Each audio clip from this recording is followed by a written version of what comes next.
TRS అనే party కూడా కేసులు ఎదుర్కొని దెబ్బలు తిని ఎదురు దెబ్బలు తిని మీ చేత అవమానాల పాలై మోసానికి గురై 14 ఏళ్ల పాటు తెలంగాణ ప్రజలను చివరికి ఐక్యం చేసి సావు నోట్లో తలబెట్టి ఆ తల్లి పాత్ర పోషించి నవమాసాలు మోసిన తల్లి పాత్ర పోషించి పురిటి నొప్పులు పడి చివరికి తెలంగాణ అనే బిడ్డకు జన్మనిచ్చిన తల్లి పాత్ర టీఆర్ఎస్. నీ పాత్ర ఏంది? నీ కాంగ్రెస్ పాత్ర ఏంది? అసలు తెలంగాణ రాష్ట్ర ఏర్పాటులో ఏమీ లేదు. ఉంటే గింటే మంత్రసాని పాత్ర, ఉంటే గింటే ఆఖరికి వచ్చి మంత్రసాని పాత్ర పోషించింది తప్ప కాంగ్రెస్ పార్టీ చేసిందేం లేదు. ఈ మాట ఎందుకు అంటున్నా అంటే, నువ్వు పెట్టుబడులు తెస్తే అందరికంటే ఎక్కువ సంతోషపడేది మేము. ఎందుకంటే మేము తెలంగాణ మా బిడ్డ, ఇది మా రాష్ట్రం, మేము తెచ్చిన రాష్ట్రం అనే భావనతో ఉండేటోళ్ళం, తెలంగాణను ప్రేమించేటోళ్ళం, తెలంగాణకు మాకంటే ఒక 2 పనులు ఎక్కువ చేస్తే సంతోషపడేటోళ్ళం, సంబరపడేటోళ్ళం. దమ్ముంటే చూపెట్టు. ప్రజలు అడుగుతున్నారు. 1,78,000 కోట్లను బిల్డపిచ్చుడు కాదు. 2024లో ఇట్లే చెప్పినావు నువ్వు, నీ ఉప ముఖ్యమంత్రి బట్టి విక్రమార్క. 42,000 కోట్ల పెట్టుబడులు తెచ్చినాం అని గవర్నర్ ప్రసంగంలో, బడ్జెట్ ప్రసంగంలో మీరు చెప్పినారు. ఇలా ప్రజలు మీ మీద ఎందుకు అనుమానపడుతున్నారు? ఎందుకంటే నేతి బీరకాయలు నెయ్యి ఉంటుందా? నేతి బీరకాయలు నెయ్యి ఉంటుందా? మైసూరు బోండంలో మైసూరు ఉంటుందా? బొంబాయి రవ్వల బొంబాయి ఉంటుందా? ఉంటుందా ఏంది? మరి రేవంత్ రెడ్డి 6 గ్యారెంటీల ఏమన్నా దానికి గ్యారెంటీ ఉన్నదా? అందుకే ప్రజలు అనుమానపడుతున్నారు. నేతి బీరకాయల నెయ్యి ఎంత ఉంటుందో కాంగ్రెస్ పార్టీ 420 హామీలలో కూడా వాస్తవం గంతే ఉంటుంది. కాబట్టి నువ్వు మొదటి సంవత్సరం తెచ్చిన పెట్టుబడులు కూడా ఒక్కటి కూడా రాలేదు. కాబట్టి అప్పుడు కూడా 40,000 కోట్లను ఉదరగొట్టినా 40 పైసలు కూడా రాలేదు. కాబట్టి నేను ఎవడు నమ్మతలేడు. నమ్మకపోతే నువ్వు వచ్చి పెద్ద పెద్ద హోర్డింగులు పెట్టుకొని ప్రభుత్వ ఖర్చుతోని ప్రజల పైసలతోని హోర్డింగులు పెట్టి నీ ముఖం పెట్టుకుంటే పెట్టుకో.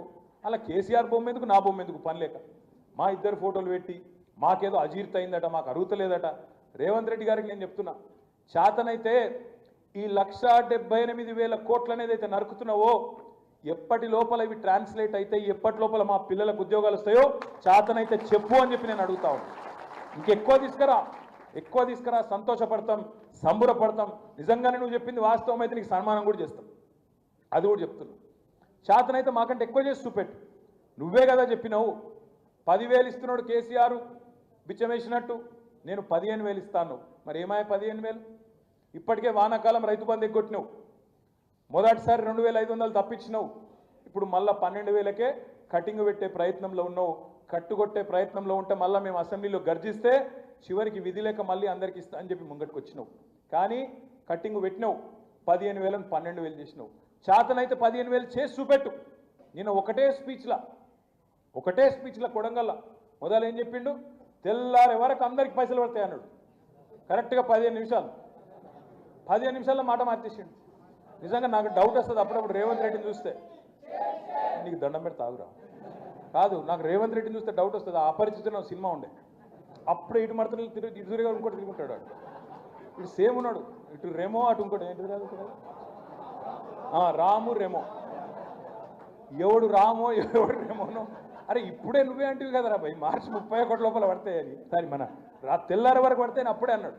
10 నిమిషాలకే మళ్ళీ మొత్తం మార్చి 31 దాకా ఇస్తా. అది అయిపోయింది. ఇప్పుడు మార్చి 31 అంటే మళ్ళీ సంవత్సరం చెప్పలే తమ్ముళ్ళు, యాద పెట్టుకోరు మీరు. ఎవరికి తెలియదు అది 2025, 26, 29, 30 ఎవరికి ఎరకలేదు. ఎందుకంటే వీళ్ళ మాటలకు గ్యారంటీ లేదు. 100 రోజులు అన్నాడు, 420 దినాలు అయిపోయినాయి, దానికే దిక్కులేదు. మళ్ళీ మీదికి వెళ్ళి ఇప్పుడు మార్చి 31. ఎందుకు ఎరికేనా మార్చి 31? ఎందుకు పెట్టిన ఎరికేనా డెడ్ లైన్? డబ్బాల ఓట్లు పడాలన్నా వద్దా? మరి ఓట్లు గుద్దాలంటే చూపెట్టాలి కదా దుకాణం. అదిగో గమ్మత్ అనిపించింది నాకు చూస్తే. వాళ్ళ లెటర్లు ఇచ్చిరట నిన్న. ఏది రాష్ట్రంలో 12,000 జీతం, ఇంకా పేజ్ ఒక లెటర్ ఉన్నది. 12,786 ఊళ్ళు ఉన్నాయి రాష్ట్రంలో. ఇప్పుడు రేవంత్ రెడ్డి గారి ఘనత వహించిన ప్రభుత్వం ఏందట అంటే మండలానికి ఒక ఊరికి ఇస్తారట. మండలానికి ఒక ఊరు, సేమ్ మహానాపల్లి అంటారా చికెన్ సీన్ అదేగా. అది కట్టాలి, చూపెట్టాలి, ఊరియాలి. ఒక ఊళ్ళు ఇచ్చినా మీకు కూడా ఇస్తాం, మీరు నాకు గుద్దితే మీకు ఇస్తా, లేకపోతే ఇయ్య. అట్లా ఇవాళ మాటలు మాట్లాడుతున్నారు. నేను అడుగుతున్నా, 12,786 గ్రామ పంచాయతీలు ఉంటే నువ్వు ఇచ్చేది 612 గ్రామాలలో అంటే ఎంత పర్సెంటేజ్ అవుతుంది తమ్మి? క్యాల్కులేటర్ దీని రియల్ మీకు లెక్కలు వస్తలేవు వాళ్ళకి. 12,786లో 612 ఇక మీకు లెక్కలు వస్తలేవు కానీ 5% ఉన్నట్టుంది. అంటే 95-96% మందికి ఇచ్చేది లేదు. కానీ మళ్ళీ దానికి బిల్డప్, ఇగో బిల్డప్ ఎట్లుంటుందంటే ఇగో ఇట్లా రాసిన ఉత్తరం మళ్ళీ దీనికి ఈ అందానికి కింద ఇవ్వని సంతకం లేదు. ఇదివరకు సంతకాలు పెట్టిన దానికే దిక్కు లేదు, ఇప్పుడు సంతకమే లేదు. ఆత్మీయ భరోసా పథకం అని చెప్పి ఇగో ఫలానా నీకు ఫలానా వచ్చింది అని చెప్పి 6,000 రూపాయలు జమ చేసినందుకు సంతోషపడుతున్నాం అని చెప్పి మళ్ళీ కాగితాలు సంతకాలు లేని ఒక ఉత్తరం రాసి పారేసింది. మళ్ళీ ఇది చారిత్రాత్మకం అట.